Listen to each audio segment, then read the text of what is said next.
kalau diuji ki Allah, ikhlas ki, ridha ki, perbaiki amal tak. Apa amal yang harus diperbaiki? Ini saja. Apalagi ini momentum bulan Muharram, bulan suci, ini saja. Ini yang 3 tadi, beri salam, traktir makan, banyak memberi makan atau banyak bersedekah, banyak silaturahim. Ini berkaitan dengan manusia. Artinya jadilah orang yang bermanfaat bagi orang lain. Coba yang perawat, angkat tangan perawat. Mana perawat? Kalau Anda rawat orang, jangan lihat dia BPJS atau bukan. Jangan lihat dia orang kaya di kamar VIP atau bukan. Di sini ada kamar-kamar tuh, ada VIP, VVIP, ada kamar biasa. Berdosa Anda dan Anda tidak tahu tangan mana yang Anda akan ditarik di surga. Bisa Anda lihat dia di VIP di sini, mohon maaf dia di neraka. Nauzubillah. Bisa jadi dia biasa-biasa di kamarnya, tapi dia Anda tolong dengan ikhlas. Nah, lihat papan nama tak, Anda bilang, "Ku doakan ki." Nah, tanya ki, siapa nama tak? Saya doakan ki. Apalagi kan ada papan namanya semua.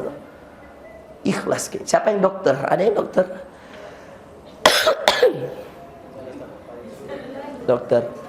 Kalau nolong orang itu dokter juga. Dokter. Nolong orang ikhlas. Nggak usah bedakan mana pasien BPJS, mana yang bayar mahal. Nah, kita nggak tahu mana yang terbaik di sisi Allah. Nolong orang, bermanfaat. Saya kan bisanya ceramah, saya kan bisanya ngasih ilmu. Bapak kan, ibu kan dokter, bisanya nolong. Ini kan 3, ini kiasan. Ini seperti permisalan bahwa beri salam, bahwa traktir makan, bahwa silaturahim itu berkaitan dengan orang lain.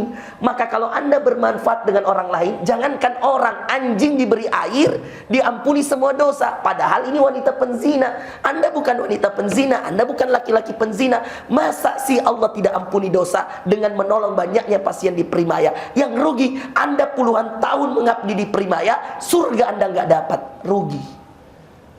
Sudah tiap hari tolong orang sakit. Dan jelaslah Pak, orang datang ke rumah sakit butuh ditolong. Ya, makanya jangan jadi dokter sombong, jangan jadi perawat sombong, jangan angkuh.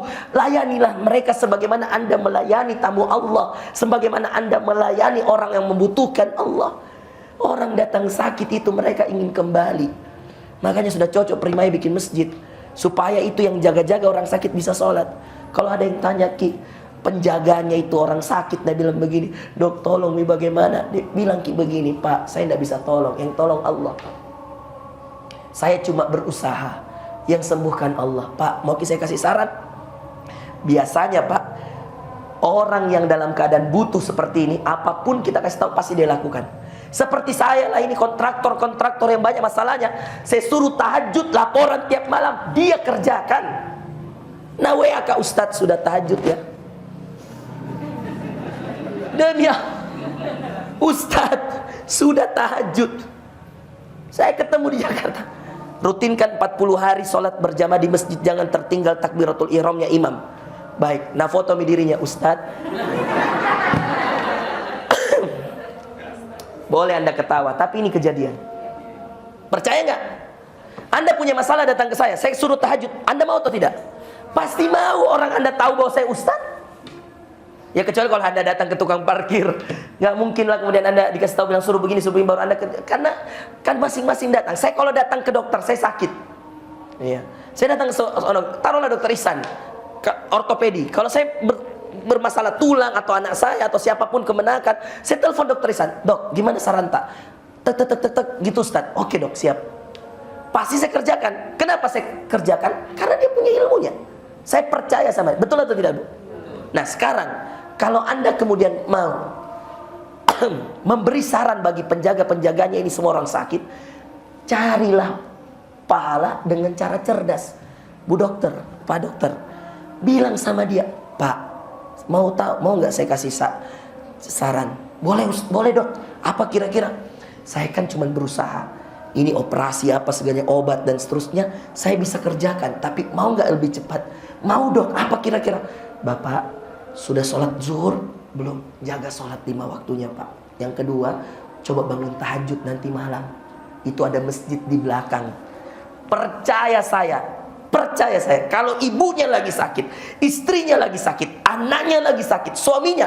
Dokter bilang, bangun tahajud, berdoa. Karena itu waktu mustajab Pak, Allah kabul doa-doa. Saya yang obati pasti dimudahkan Allah. Bangun jam 3 ya Pak, sholat di belakang. Percaya saya, sebelum jam 3 ada di masjid. Mau buktikan silakan. Percaya saya, kalau dokter dengan lisannya bilang begitu, pasti orang itu tahajud.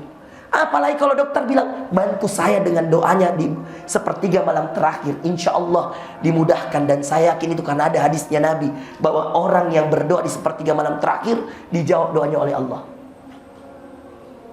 Rugi 20 tahun jadi dokter di Primaya, cuma dapat uang, gaji, habis tiap akhir bulan. Rugi. Bunyi jam tak ku dengar. Saya kira itu, insya Allah.